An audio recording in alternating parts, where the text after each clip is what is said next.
전능하사 천지를 만드신 하나님 아버지를 내가 믿사오며 그 외아들 우리 주 예수 그리스도를 믿사오니 이는 성령으로 잉태하사 동정녀 마리아에게 나시고 본디오 빌라도에게 고난을 받으사 십자가에 못 박혀 죽으시고 장사한 지 사흘 만에 죽은 자 가운데서 다시 살아나시며 하늘에 오르사 전능하신 하나님 우편에 앉아 계시다가 저리로서 산자와 죽은 자를 심판하러 오시리라.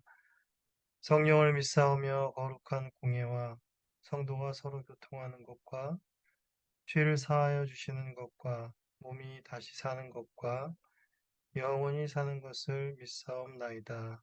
아멘. 네, 우리 찬송가 하실 찬송가는 212장, 212장, 통일 찬송가 347장입니다.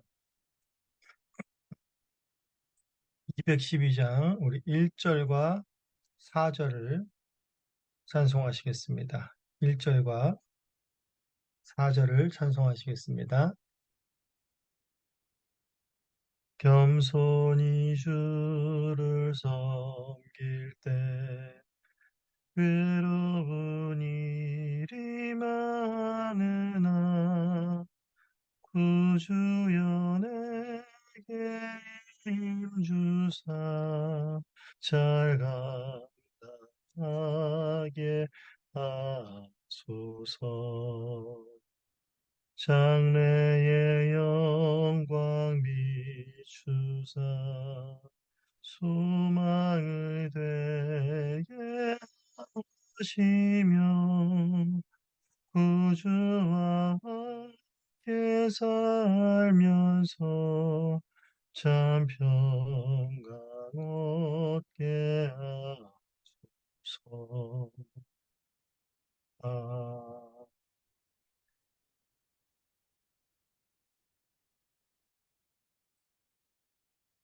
네, 우리 하나님의 말씀을 보도록 하겠습니다. 자, 오늘은 욥기 4장 1절부터 21절까지의 말씀입니다. 욥기 4장 1절부터 21절까지의 말씀입니다. 자, 이제 3장에서 욥의 탄식을 들은 친구들은 이제 7일 동안의 침묵을 깨고 욥에게 한 사람씩 말을 하기 시작합니다. 친구들과 욥의 대화는 길게 이제 세 차례에 걸쳐서 진행이 되게 되는데 크게 4장부터 14장까지 1차로, 그다음에 15장부터 21장까지 2차로, 그리고 21장부터 27장까지 3차로 진행이 됩니다. 그런데 이 대화는 욥의 마음을 더 위로하거나 강하게 붙들어주는 것이 아니라 더 상심하게 만드는 그런 말들이 됩니다. 왜냐하면 욥의 친구들의 대화에서 공통되게 말하고 있는 것은 바로 불의한 자가 징계를 받게 되고 의인에게는 상급이 있다라는 인과응보론의 그런 신학으로 욥에게 말을 하고 있기 때문입니다. 친구들도 7일 동안에 욥의 고통을 바라보면서 아픔을 같이 했습니다. 그런데 이들도 욥이 왜 이런 끔찍한 고통에 처하게 되었는가를 생각하지 않을 수 없었을 것입니다. 그 원인을 찾고 싶었고 이들에게 최종적으로 내려진 공통적인 결론은 바로 욥이 죄였습니다. 아무리 의인으로 소문난 욥이었어도 인간이기에 남모를 죄를 지었겠지. 그러니 이러한 고통을 받는 것이겠지. 그것 외에는 이러한 고통을 받는 것을 설명할 길이 없다는 그런 결론에 이르게 된 것일 것입니다. 친구들은 욥이 빨리 죄를 깨우쳐 회개하여서 이 고통에서 벗어나고 쉽게 하고 싶었을 것입니다. 그러나 이들의 생각이 틀렸다라는 것은 우리가 이미 욥기 1장을 하면서도 바로 천상에서 시작된 회의에서 알아보았습니다. 욥에게 잘못이 있어 시작된 고통이 아니었다라는 것을 분명히 보았었지요. 그리고 또한 이제 42장에 가서 42장 7절에서도 하나님께서는 욥의 친구들이 틀렸음을 지적하여 말씀해주고 있습니다. 그럼 이제 오늘부터 이러한 패턴 속에서 진행될 긴 친구들의 대화를 이제 계속해서 살펴보는 시간을 갖도록 할 것입니다. 자, 먼저 오늘은 첫 번째로 요백의 말을 건넨 사람은 바로 이 세 친구들 중에 가장 연장자였을 엘리바스입니다. 엘리바스가 이제 요백이 어떤 말을 하는지 한번 살펴보도록 하겠습니다. 본문을 하나하나 읽어가면서 우리 본문을 내용을 살펴보겠습니다. 먼저 1, 2절을 읽도록 하겠습니다. 대만 사람 엘리바스가 대답하여 이르되 누가 내게 말하면 내가 실증을 내겠느냐 누가 참고 말하지 아니하겠느냐. 네, 대만 사람 엘리바스가 욥에게 이런 식으로 말하는 것은 무슨 의미인가 하면 엘리바스는 욥의 처지가 힘든 것을 고통스러운 것을 분명히 알고 있습니다. 하지만 그가 3장에서 한 말들, 즉 자신의 생일을 저주하고 죽기를 구하는 말을 들으면서 욥이 뭔가 잘못되어 있다라고 엘리바스는 생각했습니다. 그리고 친구로서 그를 붙잡아주기 위해서 고통스러워하는 욥에게 욥이 네가 듣기가 싫고 힘들겠지만 내가 반드시 너에게 말을 해야겠다라고 하는 표현을 바로 1, 2절에서 하고 있는 것입니다. 그리고 3절과 6절을 이제 어떤 말을 했는지 읽어보도록 하겠습니다. 보라 전에 내가 여러 사람을 훈계하였다. 손이 늘어진 자를 강하게 하였고 넘어지는 자를 말로 붙들어 주었고 무릎이 약한 자를 강하게 하였거늘 이제 이 일이 내게 이름에 내가 힘들어하고 이 일이 내게 닥침에 내가 놀라는구나. 내 경외함이 내 자랑이 아니냐. 내 소망이 내 온전한 길이 아니냐. 라고 말하고 있습니다. 엘리바스는 전에 욥이 자신처럼 낭망하고 고통받는 자들을 훈계하고 또한 그들을 강하게 해주는 그런 일들을 상기시켜주고 있습니다. 그러나 이것은 욥에 대한 칭찬이 아니라 바로 욥의 잘못을 지적하고 있는 것입니다. 너가 남들에게는 그렇게 고통 가운데서도 힘을 내라, 소망을 잃지 말아라 라고 말해주면서 이제 네가 그런 고통을 당하고 나니까 그때 남들을 위로하던 남들에게 소망을 주고 힘을 주던 너는 어디 갔느냐? 너는 소망을 잃어버린 자가 되었구나 라고 말하면서 욥 네가 지금 잘못되었다라는 것을 말하고 있습니다.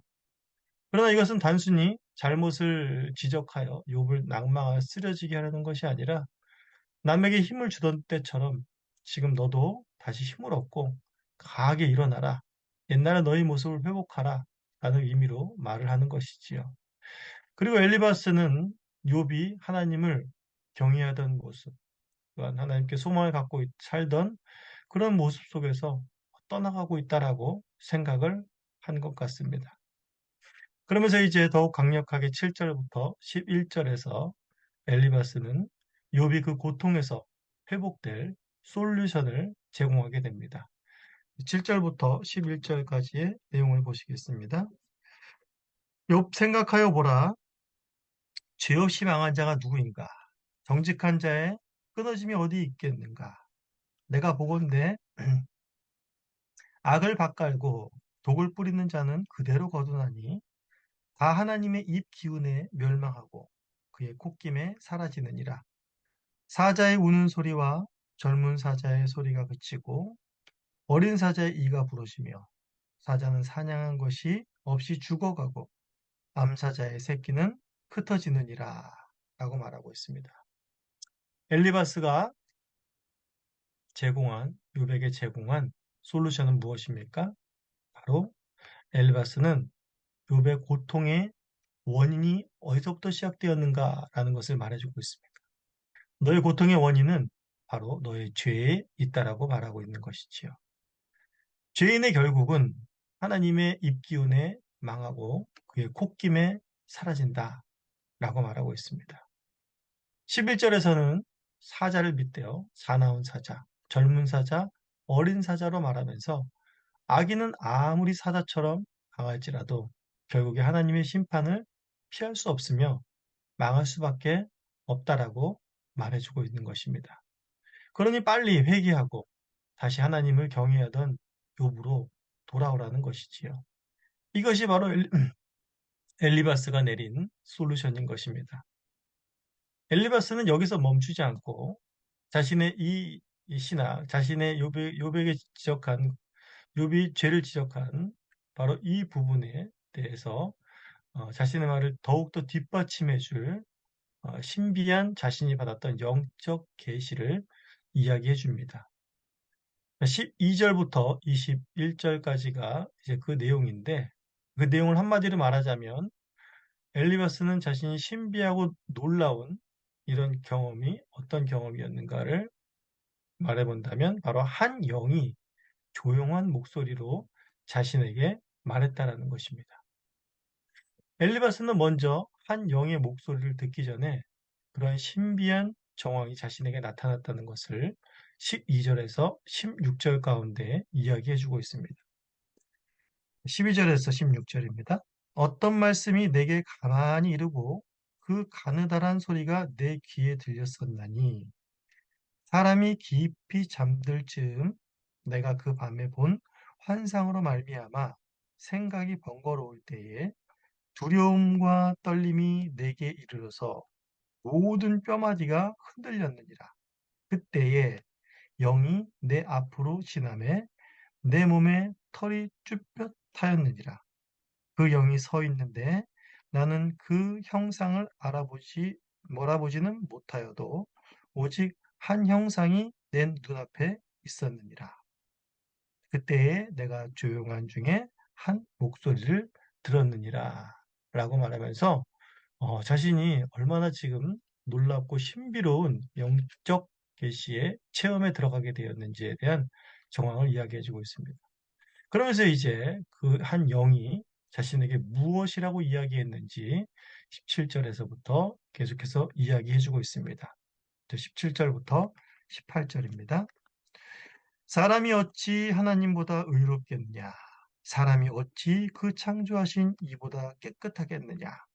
하나님은 그의 종이라도 그대로 믿지 아니하시며 그의 천사라도 미련하다 하시나니 라고 말하면서 한 영이 자신한테 무슨 이야기를 했는가라는 것을 바로 하나님은 의롭다라는 것입니다. 그리고 하나님 앞에 인간은 절대 의로울 수 없다라는 이야기를 해 주었다라는 것이지요. 그러면서 바로 천사도 하나님 앞에 미련하다라는 말을 들을진데 그렇다면 인간은 얼마나 하나님 앞에 의로울 수 없으며 인간은 얼마나 부족하고 허망한 존재인가 라는 것을 19절부터 21절까지에 걸쳐 이야기해 주고 있습니다. 19절부터 21절의 말씀입니다. 하물며 흙집에 살며 티끌로 털을 삼고 하루살이 앞에서라도 무너질 자이겠느냐. 아침과 저녁 사이에 부스러져 가루가 되며 영원히 사라지되 기억하는 자가 없으리라. 장막줄이 그들에게서 뽑히지 아니하겠느냐. 그들은 지혜가 없이 죽느니라. 라고 말하고 있습니다.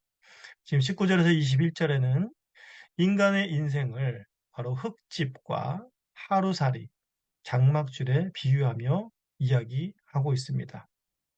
인간의 그 살고 있는 그 삶이, 또한 인간이 가지고 있는 그 육체라는 것이 마치 흙집과 같아서 한순간에 무너져 티끌로 변할 수 있다라는 것이 바로 인간이요 인생이라는 것입니다.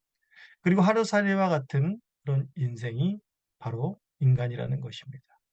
그리고 장막줄이 잡고 있는 튼튼한 텐트 같은 인생일지라도 그러한 사람일지라도 그러한 사람이 쌓아놓은 모든 일일지라도 한순간에 그 줄이 끊어지면 허무하게 무너져 버리고 마는 장막과 같은 것이 바로 인간이며 인생이라는 것을 그리고 직접적으로는 욥 너의 인생이 바로 이러한 것이다 라는 것을 지적해주고 깨우쳐주면서 하나님 앞에 인간은 절대 의로울 수 없다. 너 역시 하나님 앞에 절대 의롭지 못하다. 그러니 빨리 죄를 회개하고 하나님께 돌아오라.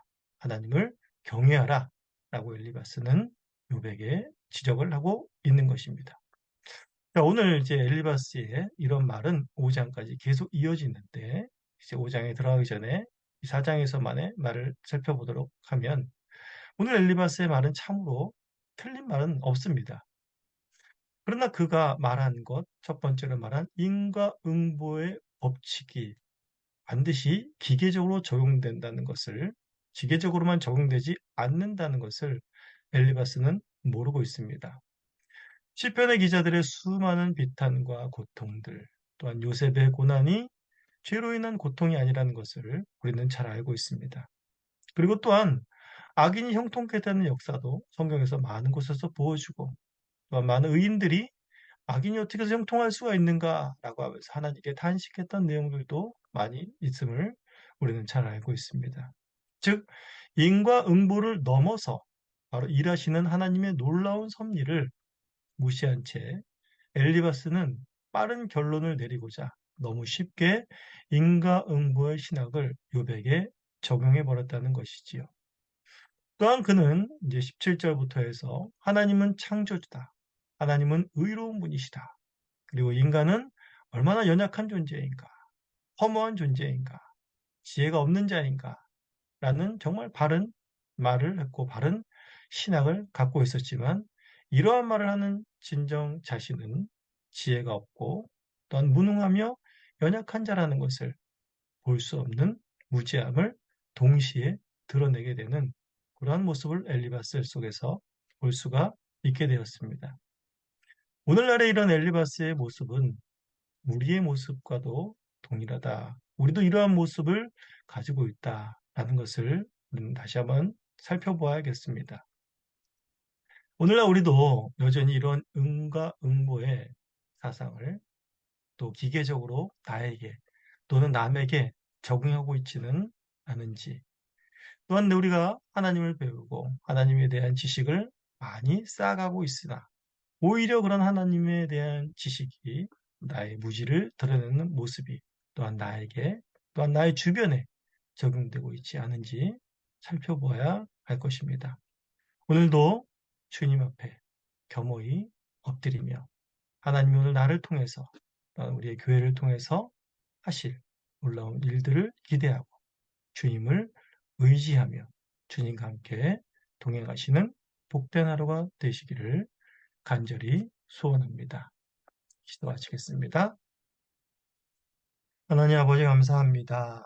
오늘도 이제 욥기를 이 아침에 묵상하게 하시고 또한 엘리바스와의 그런 대화, 엘리바스의 욥을 향한 이야기를 들으면서 하나님에 대해서 바르게 알고 있고 또한 바른 신학을 알고 있는 것 같으나 인간이 얼마나 무지하며 하나님이 하시고자 하시는 그 크신 일을 다 헤아리기에 부족한지를 깨닫게 됩니다. 오늘도 하나님이 우리 인생을 통하여서 우리의 복된 교회들을 통하여서 하시는 놀라운 일들을 보게 하시고 겸손히 하나님과 동행하며 하나님과 함께하는 복된 하루 되게 하여 주시옵소서. 감사합니다. 예수님의 이름으로 기도합니다. 아멘. 다 함께 주님께서 가르쳐 주신 기도를 드리도록 하겠습니다. 하늘에 계신 우리 아버지여, 이름이 거룩히 여김을 받으시오며 나라가 임하시오며 뜻이 하늘에서 이루어진 것 같이 땅에서도 이루어지이다. 오늘 우리에게 일용할 양식을 주시옵고 우리가 우리에게 죄 지은 자를 사하여 준 것 같이 우리의 죄를 사하여 주시옵고 우리를 시험에 들게 하지 마시옵고 다만 악에서 구하시옵소서. 나라와 권세와 영광이 아버지께 영원히 있사옵나이다. 아멘.